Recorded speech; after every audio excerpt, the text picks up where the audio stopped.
All right, welcome everybody to the broadcast tonight. So we're talking about keyword research again tonight, and I want to address an issue that I hear a bit. This is something we've talked about before, but I'm going to address it again. I know some of you guys have some challenge coming up with keywords, and there's just a plethora of tools out there that we can use, and some that I'm going to share with you tonight that we have not shared before. So if you've heard some of this before, it's still worth sticking around because I think you're going to learn a few things. Let me first just introduce this topic by looking at this graph with you for just a minute, okay? So you're going to see that the vertical axis is the search volume, and the horizontal axis is what we call more of the long tail. Okay, so search volume means just simply popularity. And so they use an example here, which I think is a really, really good one. They use the word coffee, and see how it's kind of on the far left-hand side of this graph, which means that the word coffee itself is searched for a lot, okay? Because search volume, it's relatively high. And then you'll go down one. Coffee beans is searched for a little less. Medium roast coffee beans, even a little less. Vacuum pack coffee beans, even a little less, and this medium roast coffee beans vacuum pack, even less. Now you might deduce from this graph that most searches that happen are these very simple keywords like the word coffee. And while that's true to an extent, a lot of the most popular keyword searches are also your simplest. Our marketing strategy should be very different. We don't want to rank for coffee, because coffee, what does that even mean when somebody types in the word coffee? Are they looking to buy coffee? Are they writing a research paper on coffee? Maybe they're looking for local coffee from where they are in relation to their office, right? It's impossible to figure out through one keyword what the searcher's intent is. And as you come down what we call the long tail phrases are these keyword phrases that have several words strung together. It becomes very apparent. Someone who's looking for medium roast coffee beans vacuum pack, we don't have to guess at what they're looking for. We know exactly what they're looking for. And if this graph were to extend out, and it could extend out forever and ever, you'll find that actually, as a percentage of all the searches that happen out there, most of them are these long tail searches. Here's another graph that I want to show you, and this is one that I think I've showed a lot of you before. On the vertical axis, this is the number of monthly searches, just like the last graph. On the horizontal axis, they're labeling the different types of keywords, okay? The majority, and this is the point that I'm going to circle this so you can't miss it. This right here is very important to understand. If we were to classify these keywords into three different groups, one being what we call the fat head, the other being the chunky middle, and then the last being the long tail, which section has the majority of the searches that take place? It's the long tail. I told you just a minute ago, if we extend that graph forever and ever, 70% of all the searches that take place online are more of the long tail type phrases, which means most of the traffic to be had out there on the internet is more of these very hyper specific long tail type searches. Think about that for a minute with me. Why is it that more of our searches are hyper specific and more on the long tail side of things? And is that true of your searches that you do online, would you say? Some of you who are here live with me, give me a little bit of feedback on that.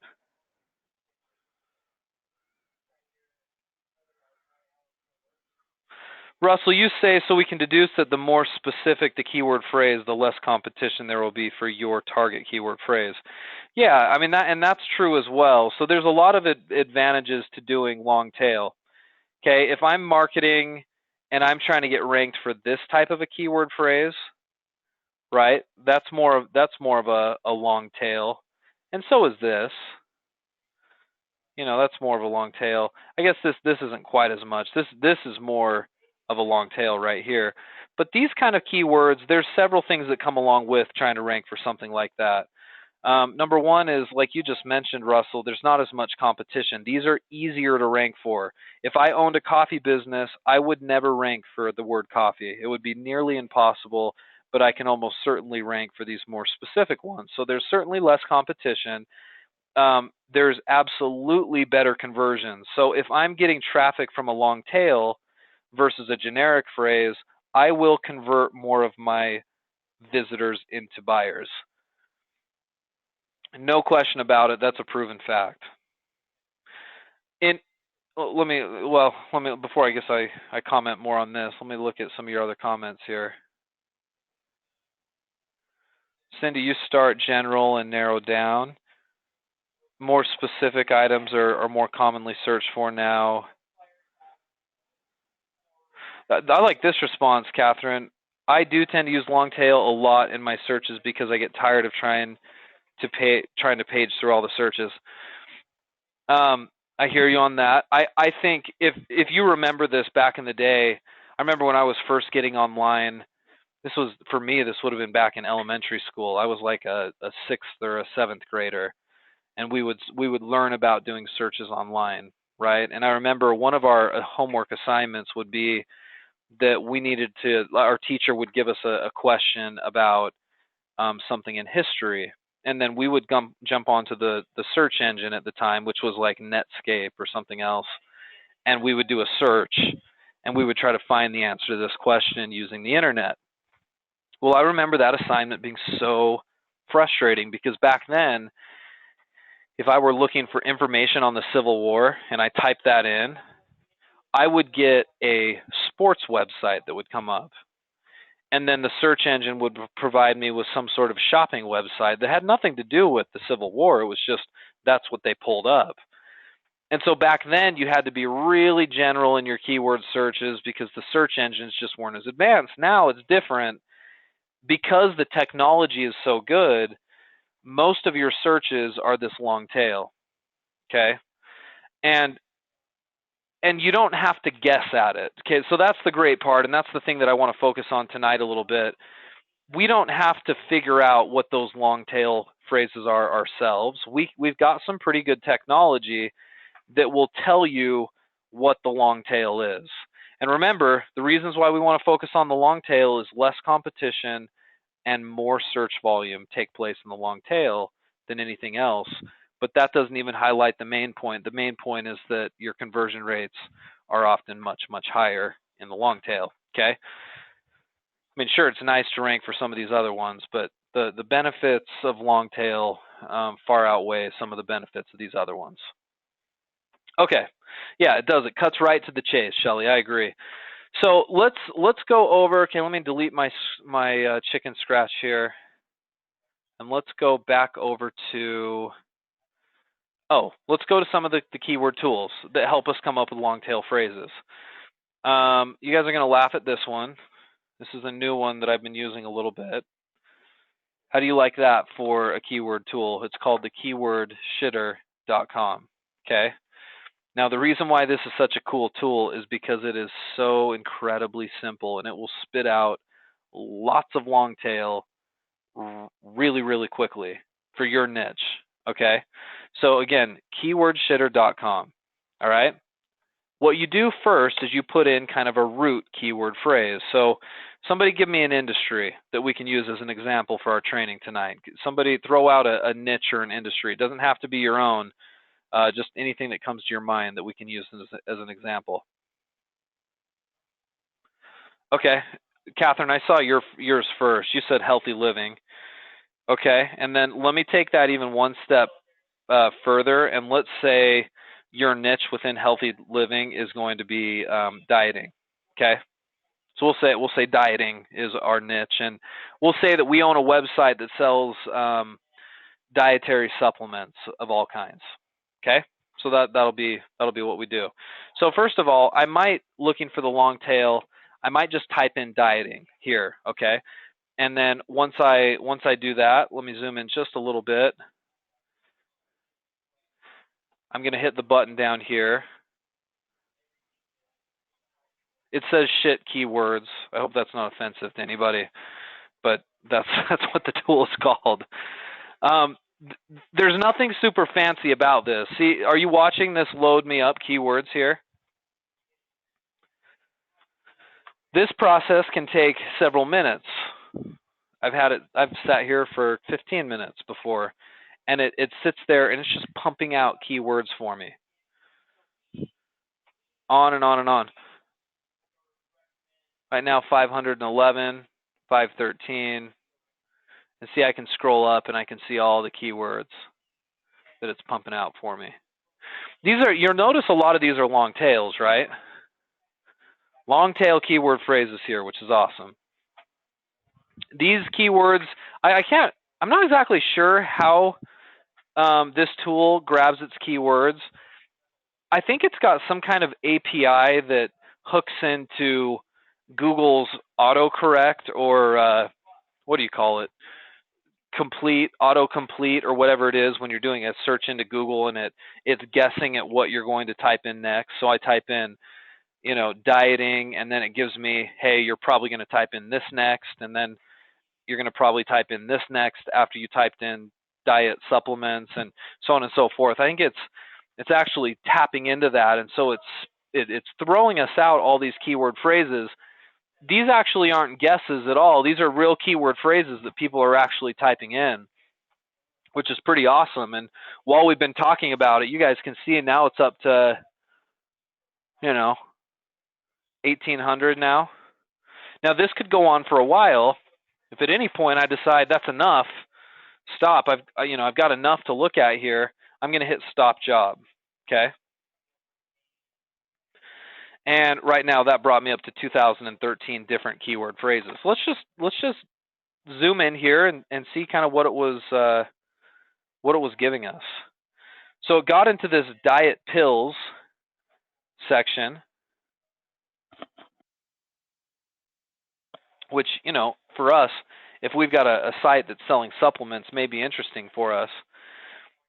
Diet pills mercury drug, diet pills most effective, diet pills made from fruit, diet pills Memphis, Tennessee, diet pills make me nauseous, diet pills morbidly obese, diet pills make me tired. See, these are all real searches that are taking place. Now, why are some of these valuable? Well, if I'm selling dietary supplements and there are people out there that are typing in diet pills make me tired, let's use that as an example. What do we know about someone who types in diet pills make me tired?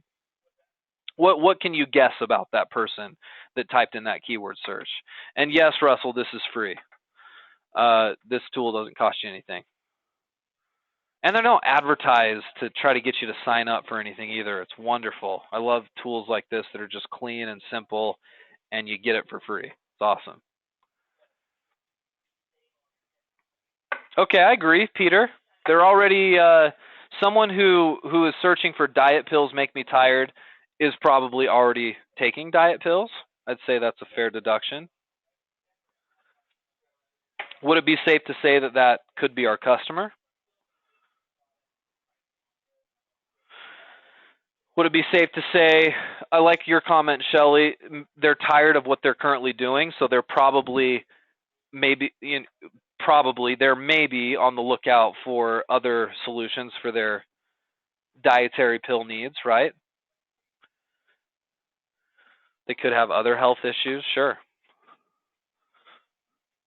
I mean, this is at least a person that's looking to learn something, right? They may not necessarily be ready to buy, but they're certainly looking to learn. If I own a site that sells dietary supplements, I would love to have an article or a page on my site that is addressed specifically to that person. I would use this keyword and I'd have it right at the top of the page, and I'd say, why do diet pills make me tired?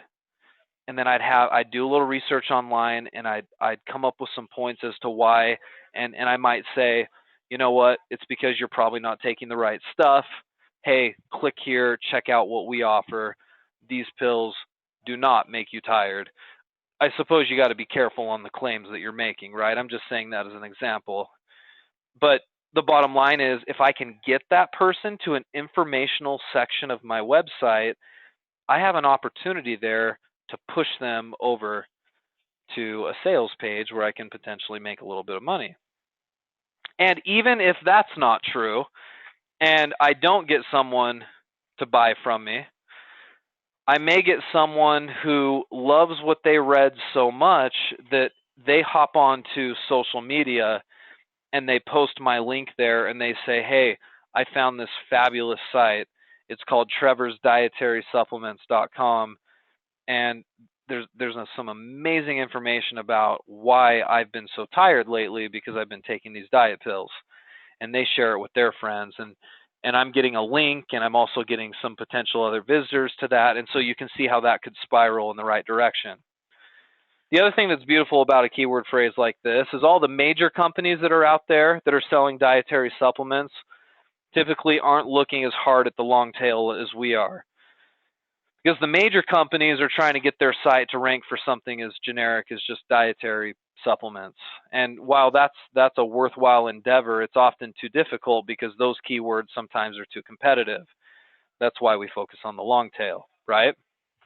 So this is pretty awesome.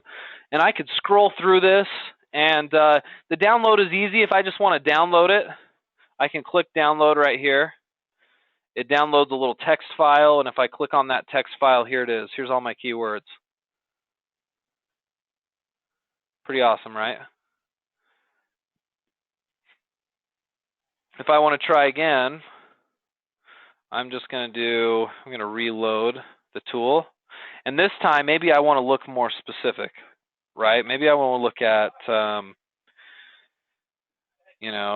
we'll say dietary supplements. And that'll be my root. Okay. That's my root keyword to give it, they call it like a seed keyword. So this is where my research is going to grow.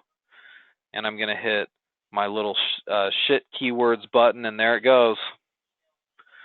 60, 100, 118, so on and so forth. Now there's a positive filter or a negative filter. Those just mean if I put in a keyword there in the positive filter, it has to show only stuff that has that keyword in it. You'll notice it sometimes will vary a little bit. It'll get away from my seed keyword. If I want a negative filter, I'm going to tell this report to pull out any keywords that I put there so it's not giving me stuff that's unrelated. Because, of course, some of this isn't going to be stuff that I want, right? I just stopped the report.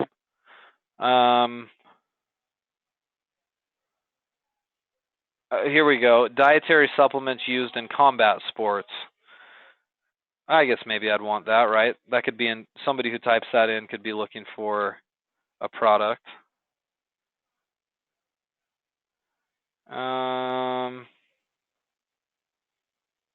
Here's one. Dietary supplements testing laboratories. So I suppose I could do some research and have an article about that, but that's probably not my customer that's looking for testing laboratories. That might be someone on the supply chain looking for somebody to test a product. That may not be what I want to rank for, and so I would, pull that out of my list. Right? Okay. So anyway, I'm just making the point that there are going to be some here that aren't going to be keywords that I want. Okay. I love the simplicity of this. Use it. It's so simple. Now, in the past, we've talked about this tool right here. This is keywordtool.io. Does the same type of thing, just not on such a grand scale. The cool thing about keywordtool.io, if I do a search on this, I can see how people are searching in Google, but I can also see how people search in YouTube, Bing, Amazon, so on and so forth. So I can do some very tailored research to different platforms, which is really kind of unique. Keywordtool.io tries to sell you a membership of some kind. So actually, Hold on, I have to reload the page. But it's a good one nonetheless.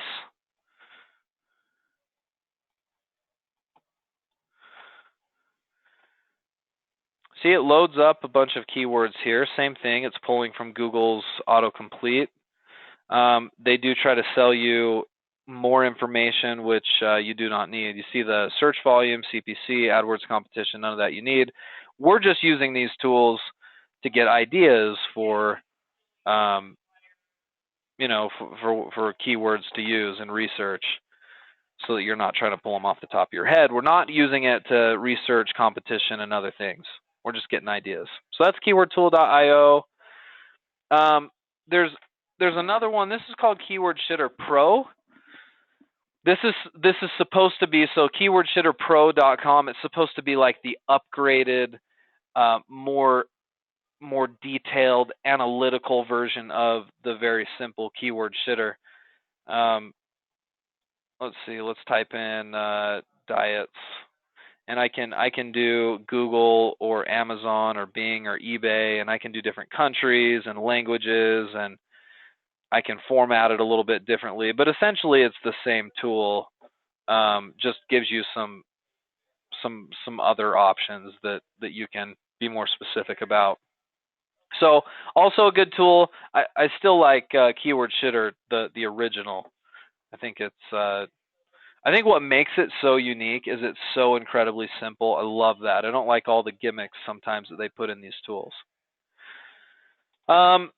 This is an interesting one that I thought I'd share with you as an alternative to some of the ones that we've already talked about. This one's called ubersuggest.io. So I'm going to type in, you know, well, let's just go with what we had, dietary supplements. And I can filter by a few different things, just the web or YouTube or news or whatever, different country, and I can hit suggest. And it basically does the same thing. It's just going to give me a giant list of keywords. It's loading right now. You can see the load bar there. Almost done. There we go. And it separates it out and segments it by letters. So if I want to see stuff for the letter P,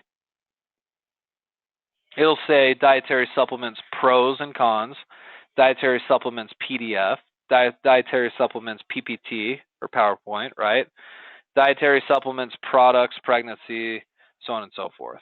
So all the stuff with the letter P that's most likely to get typed in, and then the letter Q, and then the letter R, so on and so forth. So this is called ubersuggest.io. Very good. It's free. This one's been around for a long time. They've got sort of a new interface that looks nice. Great one for researching keywords. Okay. This one is kind of interesting. This will be the last one I share with you tonight. There are others, but these are kind of our main recommended ones. This one is called answerthepublic.com. And you get this really interesting gentleman here on the homepage that is sort of looking around. Looks like he's deep in thought. You can't get rid of him. He just stays there, and that's okay. We're going to come in here and we're going to type in what we did before.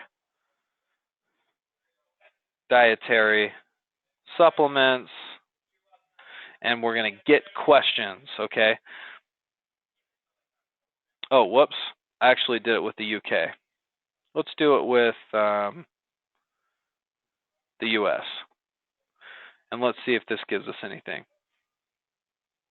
Okay, so with the US, it gives us what are called questions. Now it gives you this big graphical representation that's pretty cool. I'll show you more on this later. But it basically gives you keyword phrases that are associated with questions. So it does the who, how, why, when, what, which, where, are. So for example, here's the how section. Maybe I should grab my pen so you can see where I'm looking at. Here's the how section, and then it shoots off all of these different questions. How dietary supplements are regulated. How dietary supplements work. How dietary supplements are bad for you. How can dietary supplements be dangerous? So it asks all these questions. See, a lot of people when they're using the internet, when they do keyword searches, they do searches with a question in mind, right? Also, who, right over here. So you've got the who section. Who dietary supplements? I think that's an interesting search. Who regulates dietary supplements? Who uses? Who needs? Who should take? Who benefits from? Who guidelines for? Some of these don't make grammatical sense, but those are the searches that are being typed in. So if you're looking for ideas on content creation, this is great because these are real questions people are typing in. And if you can create a page on your site that answers these questions, because these are long tail phrases and you optimize around these very same phrases, you ought to be able to rank fairly well and fairly quickly for these searches.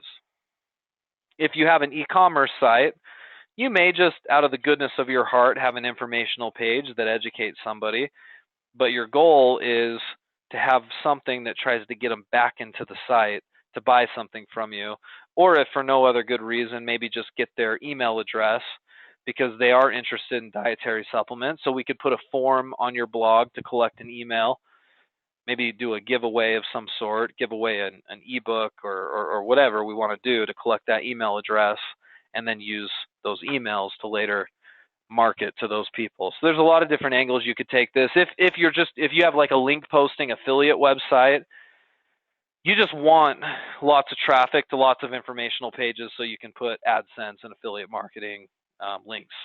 So this is pretty cool. It'll give you, if nothing else, ideas for content. Okay.